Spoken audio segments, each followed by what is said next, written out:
Well, I mean, Ian, I will please. be honest. I watched it today with the kind of you shouldn't, but with the attitude of looking for what was wrong with it. No, you And I should, found that you shouldn't watch every anything minute. that way unless you're a wrestling fan. Well, Yeah, there you no. go. Aha, timekeeper. What is it? 3 minutes in. Go on. Yeah. Go on, go on. Actually, I was surprised by how much I enjoyed it. I say I had a belly laugh every minute and a half, maybe 2 minutes, which for season 18 Simpsons is pretty good. Like the opening itchy and scratchy thing was great. All the characters got at least one memorable moment. There was a few good laughs, and I vividly remember the reviews coming out justifying that for the last 2 seasons of The Simpsons, they were obviously holding over the good jokes for the film, which, as we know, not true. But yeah, I was surprised by how much I enjoyed this. It's got the stank of like zombie Simpsons coming towards it, and jerk-ass Homer wound me up a bit too much, if that term is known to everyone. But yeah, I was surprised by it. As a film script, I felt like you couldn't really remove any bit of it. And I think that's the sign of a good working comedy. There was no fat on it. Like, you know, I like it's not the South Park film by any means, but most films, to be fair, aren't. So I thought it was quite enjoyable. Okay. So like, I think there's a bunch of ways to look at this. So, you know, you can try and look at it as like a film in its own right, and I think, you know, like for me anyway, re-watching it, I came out kind of like pretty lukewarm on it overall. I didn't love it, but I didn't hate it. I definitely felt like it could have been funnier overall. Like I just felt like a lot of the jokes in it just didn't land overall, which is a problem for a comedy film. And then you can kind of look at it in the context of what the seasons around it were doing, and then kind of gauge quality from there. Or you can compare it to, I think if you compare it to its heyday, you're doing a disservice to it. Okay, all right. Brennan, I just want to stop you there 1 second, right? Because that's what I want to do is I want to bring in Lisa here, because what you're doing there is exactly what she said not to do.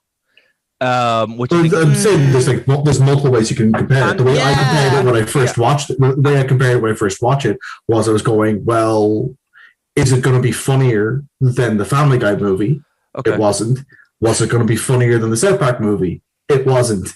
Okay. That's kind of how I. Which one is the Is that the one where Stewie meets his future self? Yes. Is that? Yeah. Okay. All right. Right. Okay. Well, the only actually quite just okay. Not to derail this immediately. Oh, by all means. No, not by all means. I'm actually going to be strict here. Okay.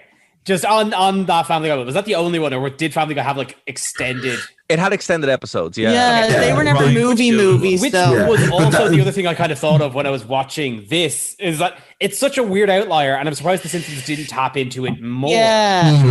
You like, see, the thing like is, longer extended specials. Anyway, sorry, not to bring it back to the movie. I think the thing is with that, I have a point that I think what they did with the content of the movie, basing it on the environmental thing, was a bit preachy, and as well the fact that they base it on Under the Dome by Stephen King. I think that was a topic at the time that didn't age well, and I think if they had done like Family Guy or even South Park, and basically like the South Park movie is basically just one long South Park episode, Family Guy movie is one long episode with a musical thrown in. Like I think The Simpsons, instead of doing this bombastic, bizarre, weird thing, they should have either gone completely far out and done something really wild, like go into space or something, or done something really bring small. Back Scorpio, or an episode about like a really long movie about maybe Ned's Vegas wives come back, that kind of thing. So, okay. Great points. Really good points. And the thing about it is, it's funny you mentioned this because I actually watched a bunch of episodes before and after it. So we will touch on those.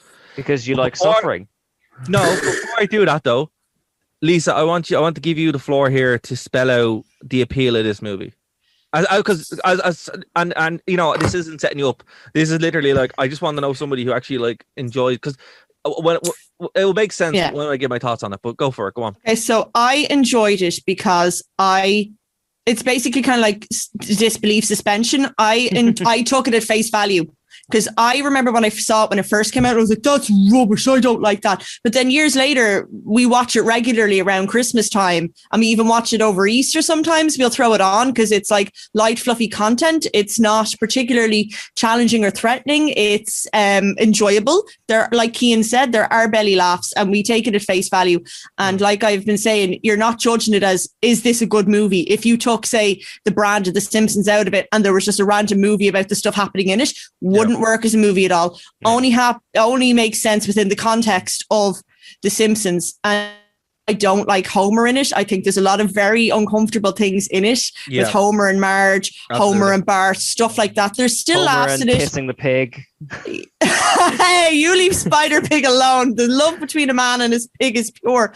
But then it is also he's Barry Trotter or Barry Trotter. Oh, Barry Plopper. Barry Plopper. And it's just like, I think you're looking at it now. I'm not saying you shouldn't watch it from the context of the episodes surrounding it or its heyday, but I am saying when they think about the Simpsons movie, they're not judging it on whether it's a good movie as its own, because as we just established, it wouldn't work as a movie on its own. You're judging it on how bad this could have been and how much better in your expectations than it actually is. So we have like a reverse star system. It's almost like I thought this was going to be so bad compared to how bad I thought it was going to be. It was actually okay. It will never be as good as what it could be. But, you know, for what we could have had, this is tolerable. It's mildly enjoyable. It's a bit of a laugh. The Watchmen defense then. It's like, so much worse. whoa. Let's not get to that's a whole other thing.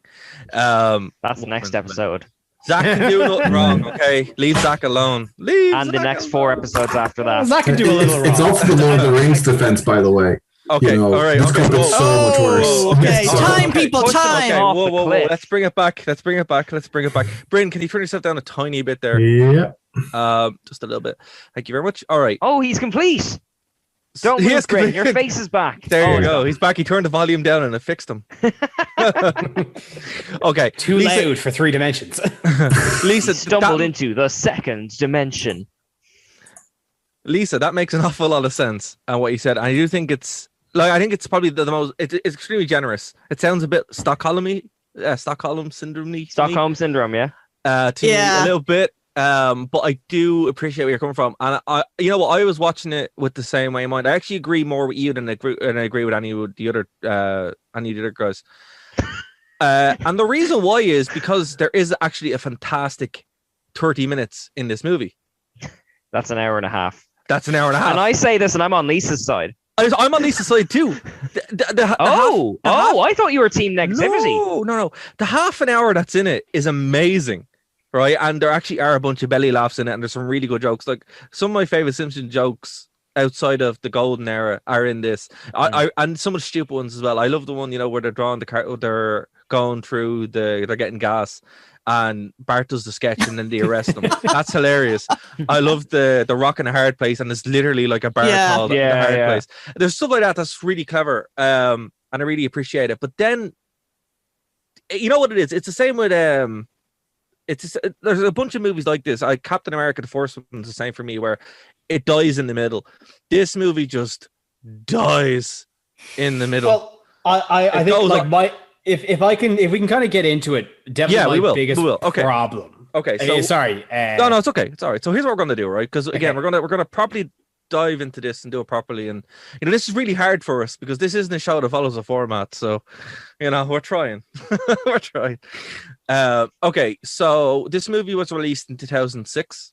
Hold on, sorry. Yeah, it was released in 2000. Shot of 2006, released in 2007. It's the highest grossing film of 2007. Really?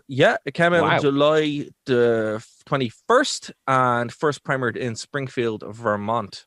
It's the second highest grossing traditionally animated film behind Disney's Lion King, and also the highest grossing film based on a television series. This is also up for a bunch of awards, and apparently the second film is in development as of 2018. So it is apparently it's happening. Now, this movie's budget was 75 million. Guess how much it made? 400 close million. 536.4 million. Well, see, this is like massive success, gangbusters. Oh, I'm sure